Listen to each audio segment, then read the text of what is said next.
Donnez les deux formules de la célérité C pour une onde périodique sinusoïdale. Alors premièrement, en fonction de lambda et de t, on a C égale à lambda divisé par t. La longueur d'onde lambda doit être donnée en mètres et la période t en secondes. Pour comprendre cette formule, il suffit de regarder l'image de droite. On a vu dans l'item précédent que la célérité du son est donnée par la formule C égale à D divisé par delta T. Dans le cas particulier où la distance parcourue vaut lambda, alors la durée nécessaire pour parcourir cette distance vaut une période T, par définition. En gros, si la première vague parcourt une distance égale à lambda, alors cela prend une durée T. Deuxièmement, en fonction de lambda et de la fréquence f, on a aussi lambda sur t qui est égal à lambda fois f.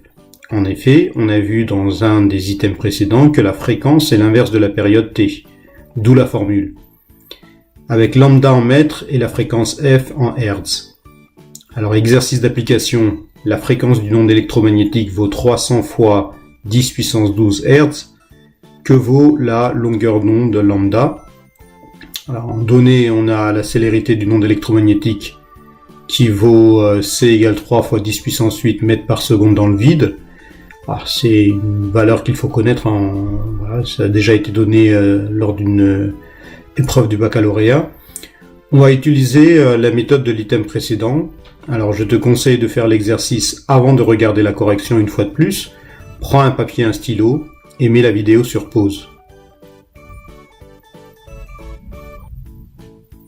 Ok, passons à la correction. Pour la première étape, le schéma est inutile car c'est une application directe des formules précédentes. Deuxième étape, on connaît la célérité de l'onde dans le vide et la fréquence. On va utiliser comme formule C égale à lambda fois f. Troisième étape, on va isoler lambda dans cette formule et ainsi obtenir la formule littérale désirée. On a lambda égale à C divisé par f.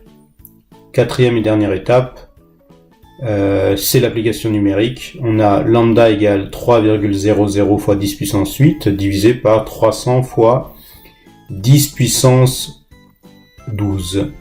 Ce qui fait 1,00 fois 10 puissance moins 6 mètres.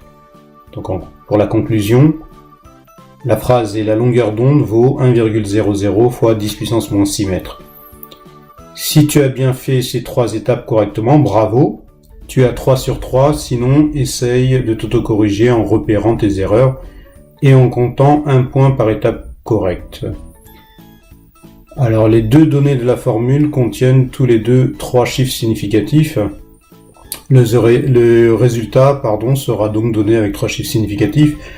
Quels sont les chiffres qui sont significatifs? On va compter les chiffres significatifs dans la célérité C par exemple.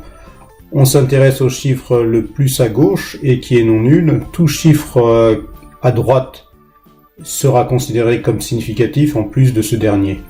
En conséquence, dans 0,300 fois 10 puissance 8 mètres par seconde, le premier chiffre non nul et qui est à gauche est le 3.